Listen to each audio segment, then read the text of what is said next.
더운 날씨에 어떻게 잘 지내고 계십니까? 정말 덥습니다. 건강 잘 챙기시기 바랍니다. 아프지 마시고 또 이 더위에 더위 드시지 마시고, 현장에서 우리 일하시는 우리 장로님들이나 우리 집사님들 참 수고가 크실 것 같은데 하여튼 건강 잘 지키시면 좋겠습니다. 오늘은 내가 품어야 할 품어야 할 나라라는 제목으로 하나님 말씀 나누고 기도하겠습니다. 우리는 일제에 의해서 나라를 잃어보았던 경험이 있습니다. 굉장히 큰 서러움을 느꼈던 경험했던 그런 민족이죠. 그런데 나라를 잃은 이 서러움이라는 것은 단지 그저 그냥 그런 서러움이 아니죠. 비참한 것이죠. 한마디로 굉장히 비참한 것입니다. 모든 것을 다 빼앗기다 못해서 잔인하게 짓밟히고 또 짐승보다도 못한 처우를 받으면서 삶 자체가 처절하고 고통스러운 것이 바로 나라를 빼앗긴 그 백성의 삶이라고 할 수 있겠죠. 그에 따라 여러분, 우리나라도 보면 얼마나 많은 선조들과 선배들이 나라를 사랑하는 마음 가운데 분연히 일어나서 저들의 목숨을 초계와 같이 던졌는지 모릅니다. 많은 믿음의 선배들도 그와 같은 일들을 감당했던 것을 우리가 보게 되죠. 그렇게 해서 되찾은 나라가 우리나라 아니겠습니까? 오늘부터 이제 우리가 보게 되는 느헤미야도 이러한 배경을 가지고 있습니다. 나라가 망하고 여러분, 백성들이 비참해졌습니다. 수많은 백성들이 바벨론에 의해서 비참하게 살육을 당하고 또 수많은 백성들이 바벨론으로 포로로 끌려갔습니다. 수치도 이런 수치가 없습니다. 하나님을 섬기는 백성, 하나님의 언약 백성에게 결단코 일어날 수 없는 일, 일어나서는 안 되는 일이 이스라엘 백성 가운데 일어나 버렸습니다. 그렇게 이스라엘 백성들은 바벨론에 의해 망해서 수치와 치욕의 70년이라는 세월을 견디며 살아갑니다. 70년의 세월이 지났을 때 이제 하나님께서 바사왕 고레스를 통해서 저들에게 은혜와 긍휼을 베풉니다. 바벨론의 포로로 잡혀간 저들에게 다시금 고국으로 돌아갈 수 있도록 조서를 내리도록 합니다. 그래서 그들이 고국으로 다시금 돌아갈 수 있게 되고, 고국에서 성전을 다시금 재건축할 수 있는 그런 은혜를 입은 것이죠. 그렇게 해서 포로 귀환이 3차에 걸쳐서 이루어지게 됩니다. 1차는 스룹바벨 여호수아를 통하여서 그렇게 이루어지고, 2차는 에스라, 3차는 느헤미야를 통해서 이루어지는 것이 일반적인 이제 역사에서 밝혀져 있는 내용이라고 할 수 있겠습니다. 오늘 이 느헤미야는 그러니까 3차 포로 귀환 가운데에서 하나님 앞에서 쓰임받은 그런 인물이라고 할 수 있겠죠. 느헤미야의 전체적인 내용은 무너진 예루살렘 성벽을 건축한 내용으로 기록이 되어 있습니다. 52일 만에 무너진 예루살렘 성벽을 재건하는데 52일의 기적이라고도 부릅니다. 오늘은 그 기적의 역사를 여는 데 있어서 첫 번째 서론 부분을 우리가 이제 보게 되는 것입니다. 아닥사스다 왕 제20년에 느헤미야가 수상궁에 거하고 있었습니다. 수상궁에 거했다라는 건 느헤미야 자체가 포로로 끌려온 상황 가운데에서 어느 정도 입지가 있었던 그러한 인물 중에 하나였다라는 것을 생각해 볼 수 있겠습니다. 느헤미야가 아닥사스다 제20년에 수상궁에 이렇게 거하고 있었는데, 느헤미야의 형제 중 이 하나니가 두어 사람과 함께 유다로부터 자기에게 이르게 되었습니다.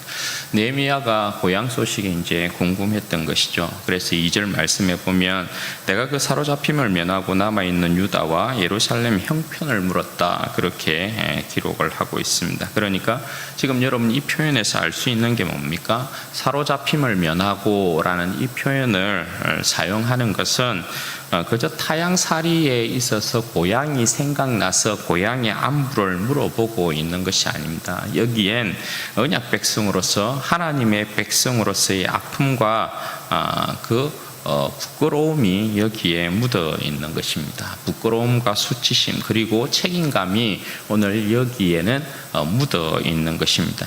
왜냐하면 하나님의 나라가 무너진 것 아닙니까? 사로잡힘을 면하고 그 백성이 사로잡혔잖아요. 그러니까 언약 백성으로서 하나님의 백성으로서 이건 굉장히 수치스럽고 부끄러운 것입니다. 그리고 하나님의 백성이면 하나님의 언약 백성이면 여기에 대한 부분에 있어서 책임감도 느껴야 되는 거죠. 그러니까 오늘 느헤미야가 하나니아가 유다로부터 이렇게 자기에게 왔을 때 고향의 안부를 물은 것은 이런 맥락에서 고향의 안부를 물어본 것이라고 할 수 있겠습니다.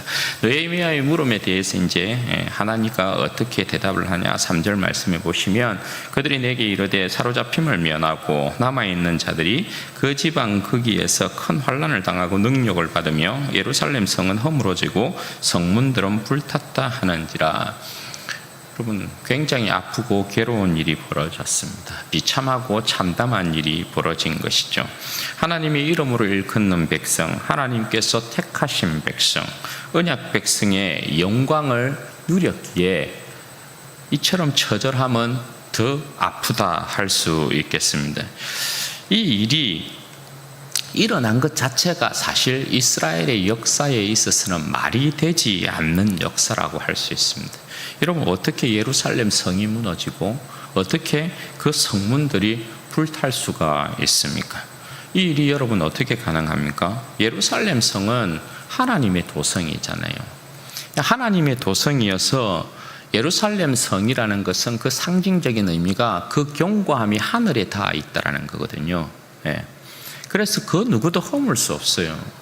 예루살렘 성이라는 건 하나님의 도성이어서 하나님의 성곽이 그 성이 하늘에 닿아 있다라는 뜻이거든요.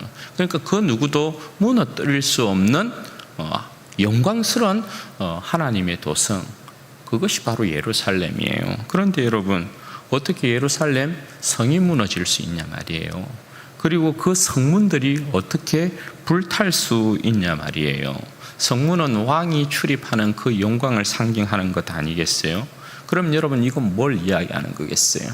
이건 한마디로 하나님의 영광이 저들 가운데서 떠났다라는 것을 이야기하는 거죠. 하나님의 영광이 떠난 이스라엘, 하나님의 영광이 떠난 이스라엘은 지렁이일 뿐이에요. 여러분 그거 아십니까?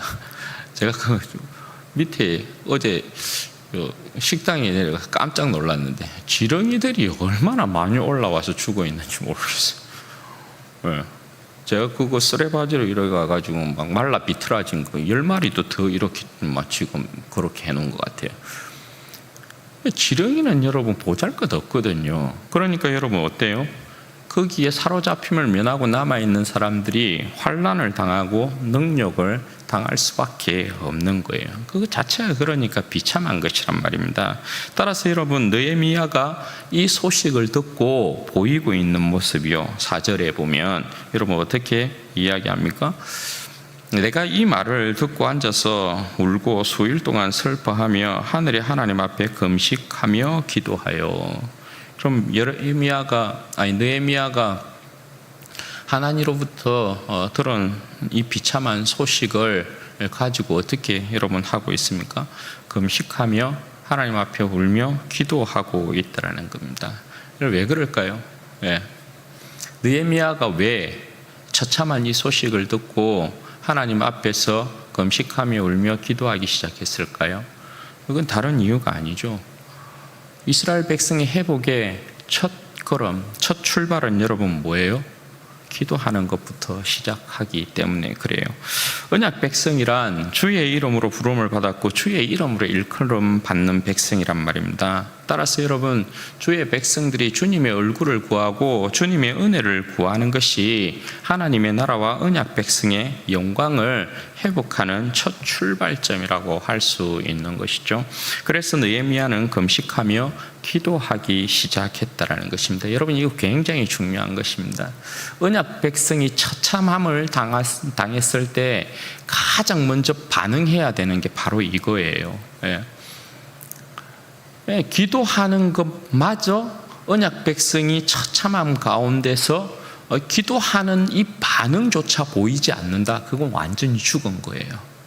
그런데 여전히 기도한다는 건 여러분 뭐예요?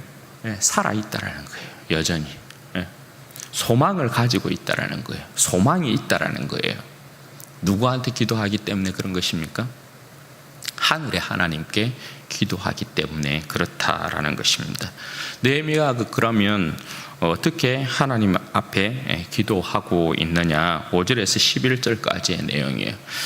여러분, 이게 이제 뭐 시간이 사실 허락되면 이 내용을 찬찬히 뜯어보면 우리가 받을 은혜들이 굉장히 큰데, 여러분 그냥 간단하게 이렇게 오늘은 언급합니다. 여러분 댁에 가셔서 한번 이 내용을 다시 한번 읽어보시면서 묵상해 보십시오.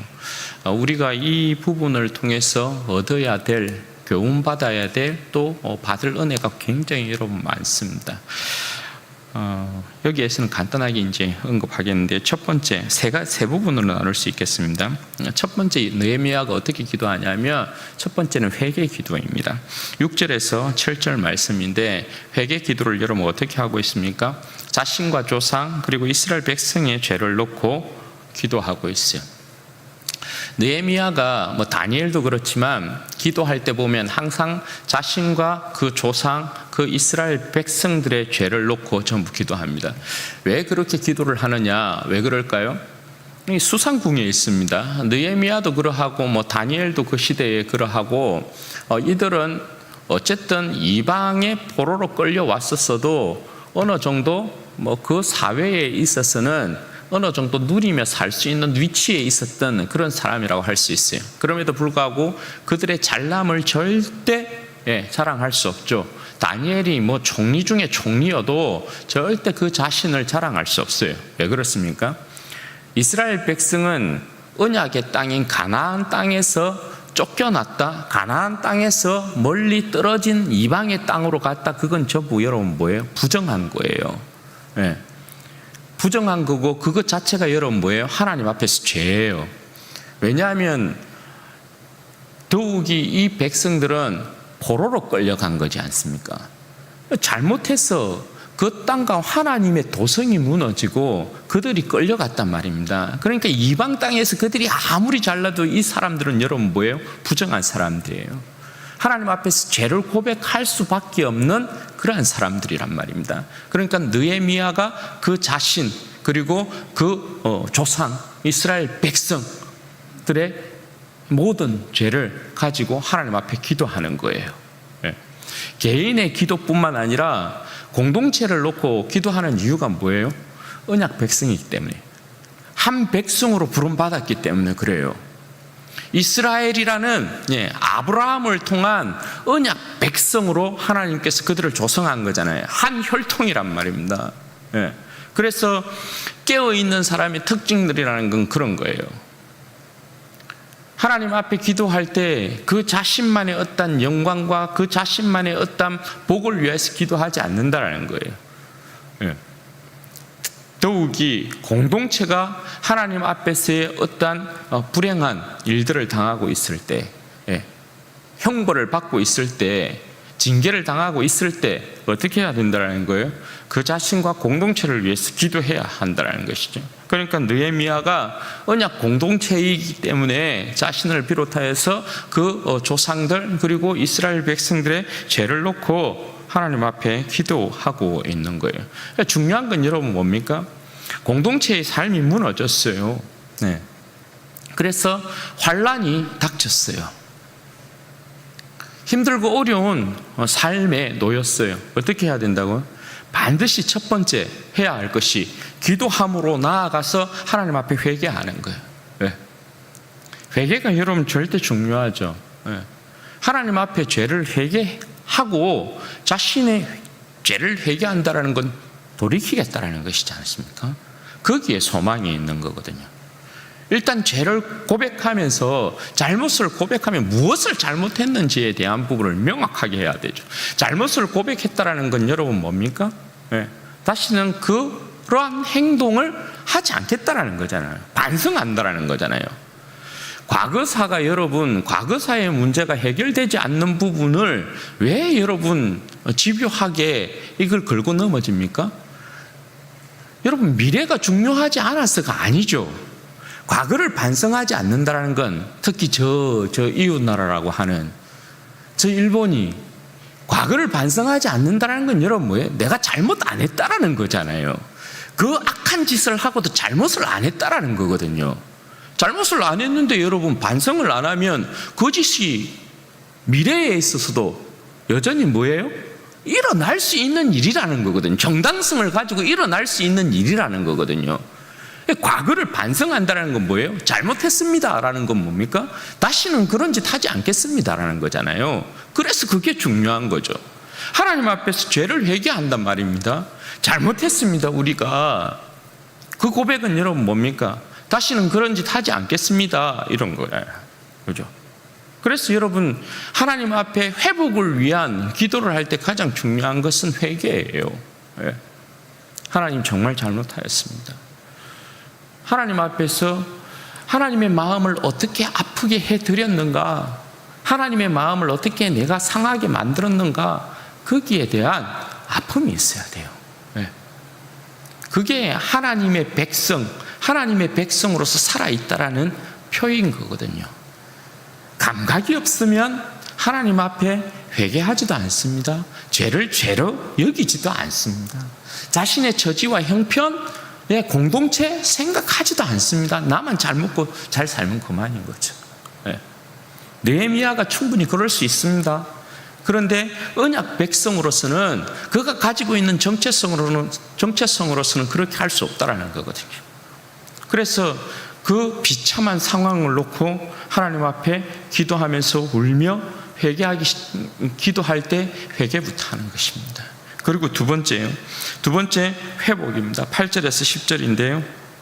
여기에 보면 느헤미야가 어떻게 기도합니까? 약속의 말씀에 따라서 주님 앞에, 하나님 앞에 우리를 회복시켜 주십시오, 이렇게 기도하고 있습니다. 여러분, 잘못을 회개했으니까, 잘못을 하나님 앞에 고백했으니까 그 잘못 때문에 지금의 이 형편이 온 거잖아요. 그 잘못 때문에 힘들고 어렵고 수치를 당하고 환난을 당하고 핍박을 당하고 능욕을 당하는 그러한 삶이 찾아온 것이잖아요. 네.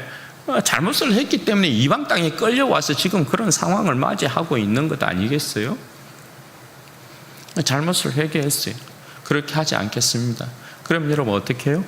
네. 하나님 앞에 다시금 우리를 하나님의 그 영광 가운데 다시금 하나님께서 뜻하시고 목적하신 대로 하나님 우리를 그렇게 회복시켜 주십시오. 하나님이 원하시는 뜻은 이것이 아니지 않습니까? 이스라엘 백성을 제사장 나라로 삼은 것은 이렇게 이방 땅에 끌려와서 수치를 당하도록 그렇게 하나님께서 뜻한 것이 아니지 않습니까?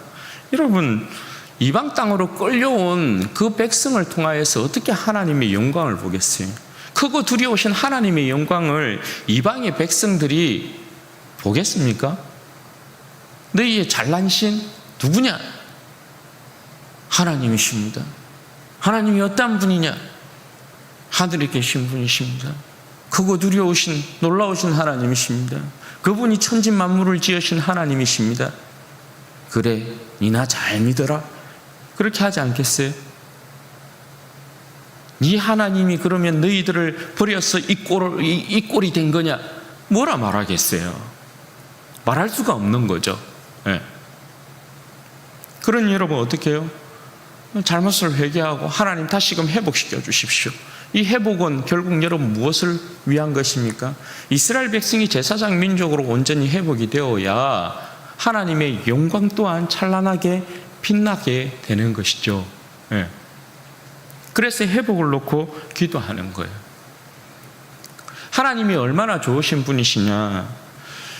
여러분, 이렇게 죄를 회개하고 회복을 위해서 하나님 앞에 간구하면 하나님은 언약이 신실한 분 아닙니까? 그죠? 솔로몬이 하나님 앞에 성전을 건축하고 기도했을 때, 하나님 인생들이 범죄하였을 때, 완전한 자들이 없기 때문에 하나님 우리의 인생들이 범죄하였을 때, 백성들이 범죄하였을 때 타국에서라도 하나님 앞에서 전심으로 회개하면 하나님 우리를 다시금 되돌려 주십시오. 고국으로 되돌려 주십시오. 땅끝까지 흩어져 있다 하더라도, 저주를 받아서 흩어진 백성이 된다 하더라도 우리가 회개하고 돌이키면 하나님 다시금 우리를 한 곳으로 모아 주십시오. 우리를 회복시켜 주십시오. 하나님께서 그렇게 하신다 하셨잖아요. 그러니까 그 언약의 말씀을 붙들고 느헤미야가 회복을 위해서 기도하는 거예요.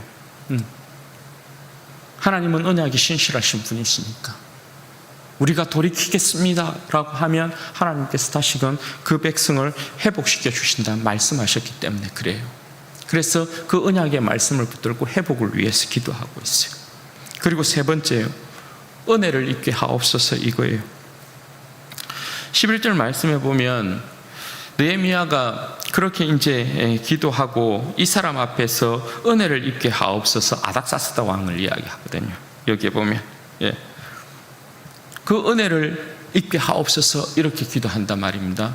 이건 한마디로 여러분 뭐냐 하면 기도하면서 하나님 나를 써 주십시오 이거예요. 하나님 이 백성을 회복시키는 역사에 있어서, 하나님의 나라를 다시금 회복시키는 역사에 있어서 나를 써 주십시오 이렇게 기도하고 있는 거예요. 왜냐하면 이게 여러분 맞는 기도인 이유가 뭐냐 하면, 하나님께서 그 백성을 제사장의 나라로 세우신 것은 여러분 뭐예요? 제사장들의 나라입니다. 제사장 나라가 아니고, 그러니까 이스라엘 백성은 그 가운데 레위인이 있고 제사장이 있지만 민족적으로 보면 여러분 뭐예요? 나라와 민족적으로 보면 이스라엘 백성들 자체가 제사장들이에요. 그 역할을 감당하는 백성들이라고요. 그러니까 모든 사람이, 각각의 사람들이, 이스라엘 백성들이 뭡니까? 하나님 앞에 쓰임받는 종으로 부름을 받은 거예요. 그러니까 느헤미야가 여러분 어떻게 해요? 이 사람 앞에 은혜를 입게 하옵소서, 나를 써 주시옵소서 이거거든요. 기도하고 그냥 끝나는 게 아니라 하나님 기도하면서 회개하고 회복을 위해서 기도하면서 그 역사에 하나님 나를 써 주십시오 이렇게 기도하고 있는 거예요. 그래서 하나님께서 여러분 어떻게 응답하십니까? 11절 말씀에 보면 그때에 내가 왕의 술관원이 되었느니라 이렇게 이야기해요. 기도 응답이 나타난 거죠. 하나님 이렇게 우리가 잘못했습니다. 회복시켜 주십시오. 그리고 나를 써 주십시오. 그 영광 가운데 나를 써 주십시오. 하나님께서 응답하셨습니다. 그래서 첫 발을 내딛은 게 여러분 뭡니까? 술관원이 된 것입니다. 술관원이라는 건 이 당시에 여러분 아시다시피 최측근이 아니면 믿을 사람이 아니면 절대 왕의 술을 따를 수 없어요. 그러니까 굉장히 큰 은혜를 입은 것이라고 할 수 있어요. 왕이 절대적으로 신뢰하는 위치에 올랐던 사람이 느헤미야라고 할 수 있는 것이. 그러면 하나님께서 느헤미야를 그렇게 술관원이 되게 만들었다는 건 여러분 뭡니까? 내가 네 기도에 응답하여서 내가 너를 사용하겠다 이거예요. 여러분 오늘 말씀을 통해서 세 가지 교훈을 우리가 받았으면 좋겠어요. 첫 번째가 뭐냐면 우리의 삶의 회복은 기도로부터 시작한다는 것입니다. 여러분 하나님의 백성, 우리의 삶이 여러분 무너졌습니까? 여러분 삶이 힘들고 어려운 일들이 닥쳤습니까? 환난과 능욕을 여러분 당하고 있습니까? 어떻게 해야 합니까? 기도해야 합니다. 기도해야 합니다. 기도가 여러분 답입니다. 그 모습을 가장 잘 보여주신 분이 여러분 누굽니까?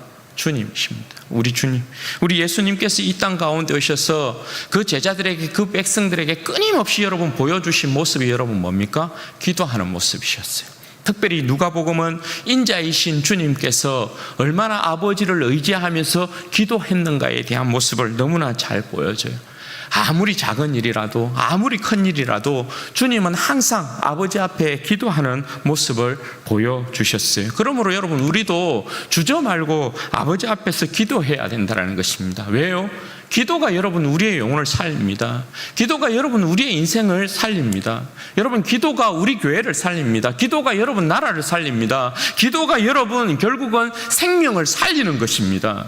기도가 여러분 우리 인생 가운데, 하나님께서 우리의 인생 가운데 준 큰 복이자 여러분 큰 은혜인 것입니다. 기도하면 여러분 삽니다.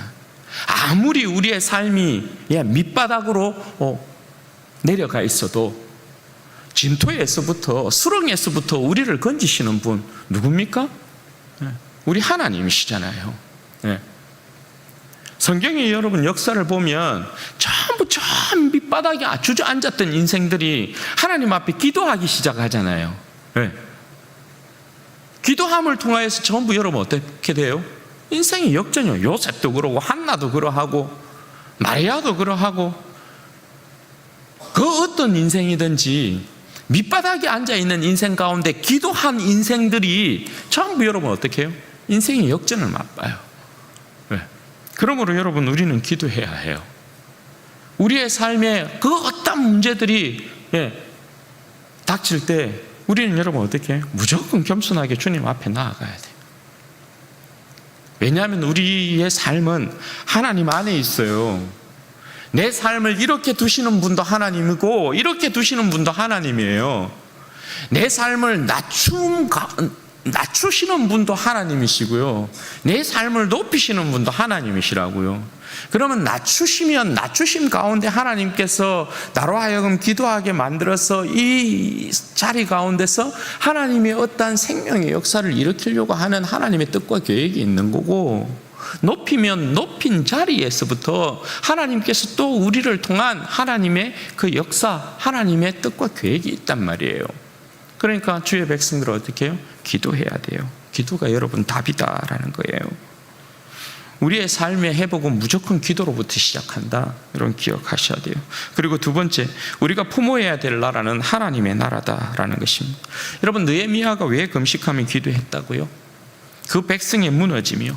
그 백성의 무너짐은 곧 하나님 나라의 무너짐 아니겠어요? 예루살렘 도성이, 예루살렘 이 성이 무너졌어요. 하나님의 나라가 무너진 것이란 말입니다. 예루살렘 성문이 불탔어요. 하나님의 영광이 여러분 떠난 것이란 말입니다. 그러면 여러분, 언약 백성이면, 주의 이름으로 일컬음을 받는 백성이라면 어떻게 해야 돼요? 하나님 나라에 대한 정념이 있어야 되죠. 열정이 있어야 된다고요. 왜냐하면 하나님의 영광이 곧 그들의 생명이기 때문에 그렇고, 그들의 영광이기 때문에 그렇죠. 말씀드렸다시피 하나님의 영광이 떠나면 이스라엘은 지렁이에요. 하나님의 영광이 떠났기 때문에, 그 나라가 무너졌기 때문에 그들이 지금 바벨론 포로 생활 가운데 있는 거잖아요. 하나님의 영광이 곧 그들의 영광이란 말입니다. 여러분, 우리의 영광이 뭐예요? 우리의 생명이 여러분 뭡니까? 하나님께 우리의 영광과 생명이 있는 것 아니에요. 그죠? 우리는 어디에서 우리 인생의 최후 승리를 여러분 얻게 됩니까? 하나님 나라 아닙니까? 이 세상이 우리에게 우리의 삶의 영광과 우리의 삶의 승리를 안겨다 주는 것이 아닙니다. 세상이 아무리 우리에게 영광을 던져주고 생명의 복들을 던져준다 하지만 하나님의 나라가 아니면 그냥 다 죽음 아래 묻히는 거예요. 우리의 여러분 영광은 어디에 있습니까? 하나님의 나라에 있잖아요. 우리의 인생이 어디에서 최후 승리를 맛보게 되어지고 최후의 영광을 여러분 얻게 됩니까? 하나님의 나라에 있잖아요. 우리가 이 땅을 소망하고 사는 자들이 아니잖아요. 그러면 예수 그리스도로 말미암아 구원을 받은 백성이면 주님에 대한 영광이 우리의 삶 가운데 움직이고 있으면, 살아있으면, 생동하고 있으면 주의 백성들은 당연히 이 땅 가운데서도 우리의 최종적인 소망인 하나님의 나라에 대한 열정을 가져야 된다고요. 한 나라를 이뤄도 우리 믿음의 선배들도 그러하고 믿지 않는 수많은 백성들 가운데서도 나라를 다시금 되찾겠다고 분연히 일어나서 저들의 생명을 던졌습니다. 영원하신 하나님의 나라의 백성입니다. 우리는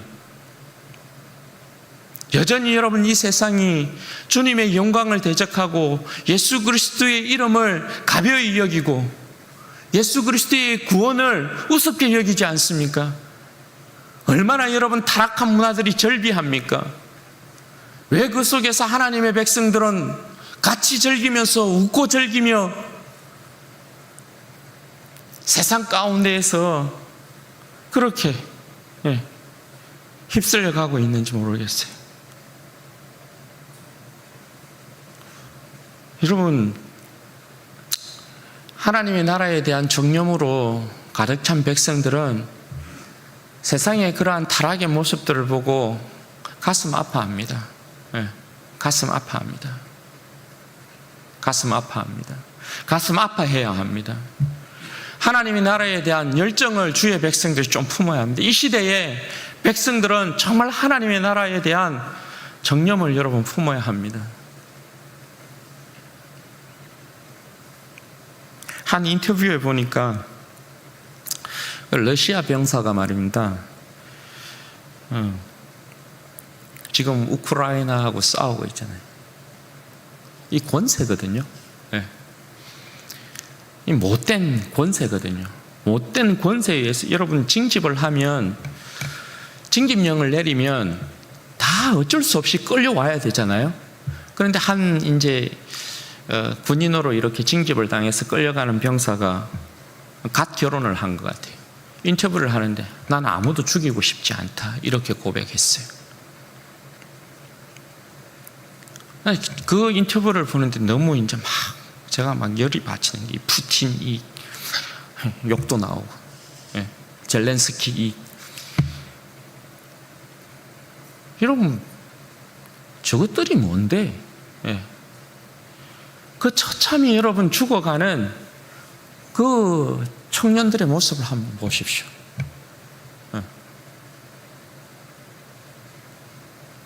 얼마나 여러분 참 이 세상의 권세가 악한지요.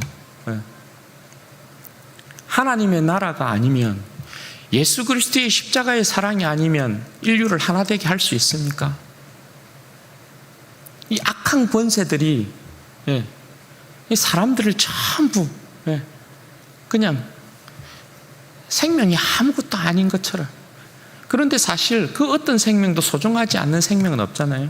그런데 처참하게 죽는다고요. 이게 하나님의 나라가 아닌 이 세상의 모습이라고요.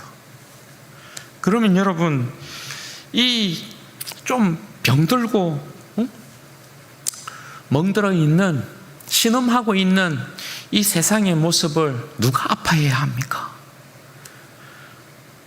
이게 정상적인 세계의 질서이고 구조다, 그리스도인들이 그렇게 볼 수 있습니까? 우리가 예수 그리스도의 백성이 이 세상이 이렇게 조직되어서 굴러가는 이 세계의 질서가 정상이라고 여러분 생각할 수 있으면, 그리스도인은 그렇게 생각할 수 없죠.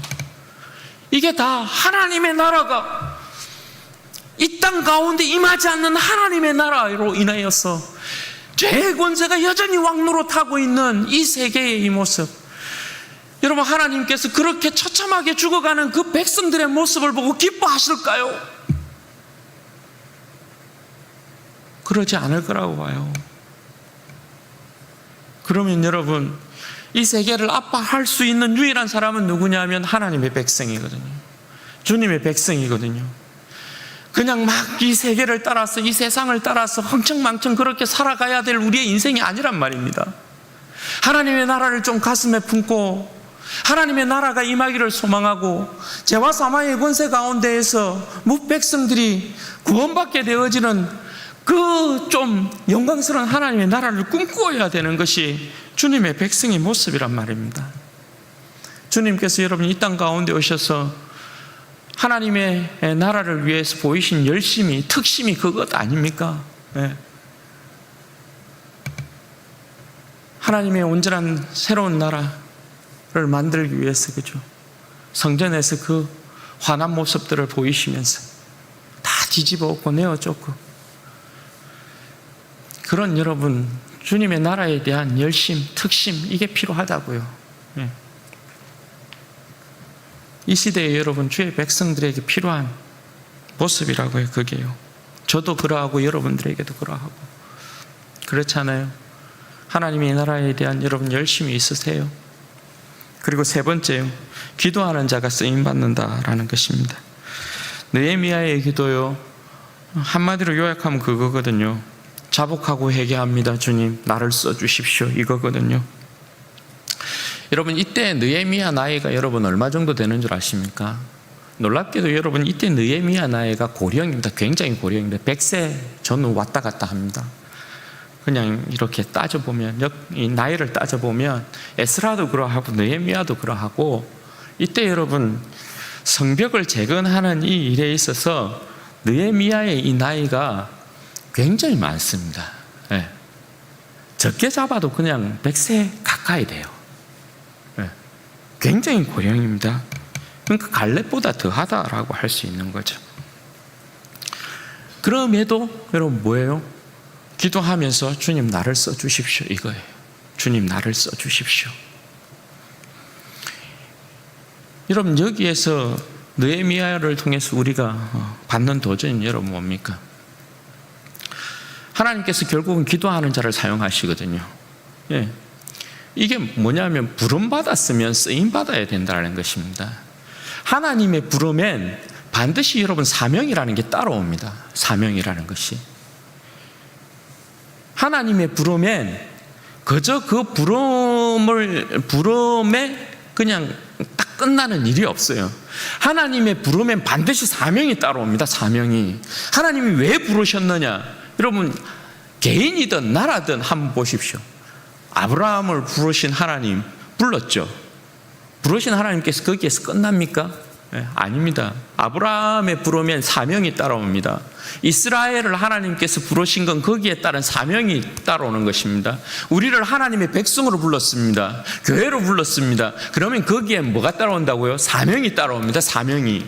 반드시 사명이 따라옵니다. 그러니까 여러분, 사명을 받았으면 여러분 어떻게 해야 돼요? 반드시 쓰임받아야 돼요. 쓰임받아야 돼요. 반드시 쓰임받아야 된다고요. 느헤미야가 여러분 고령의 이 나이에도 하나님 앞에 기도하면서 하나님 나를 써주십시오 이랬습니다. 나를 써주십시오. 여러분, 우리가 하나님으로부터 부름받은 자리요, 내가 서 있는 자리요, 내가 지금 왜 이 자리에 서 있는가, 내가 왜 지금 이렇게 부름받고 있는가, 이거 있잖아요.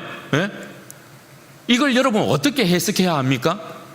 하나님께서 나를 지금 이 자리에 부르신 이유, 하나님께서 나를 지금 이 자리에 세운 이유, 여기에 뭐가 있다라는 겁니까? 사명이 있다라는 것입니다. 네. 느헤미야는 자신의 삶을 그렇게 해석한 것입니다. 고령임에도 불구하고 소식을 듣고 눈물을 흘리면서 기도하면서 하나님의 나라를 품고 그 자리에서 하나님 앞에 은혜를 구하고 나를 사용하여 주십시오 이렇게 기도했다고요. 그렇게 내가 지금 수상궁에 있는 건, 내가 고령임에도 불구하고 지금 내가 수상궁에 있는 건 나를 통하여서 하나님께서 일하시고자 하는 뜻이 있구나, 이렇게 해석했다라는 것입니다. 그게 맞는 것입니다. 하나님께서 우리를 지금 그 자리에 불러 세우신 이유는 그 자리에서 네가 해야 될 일이 있다 이겁니다. 이걸 놓치면 여러분 안 된다라는 것입니다. 기도하는 자가 여러분 쓰임 받는 것입니다.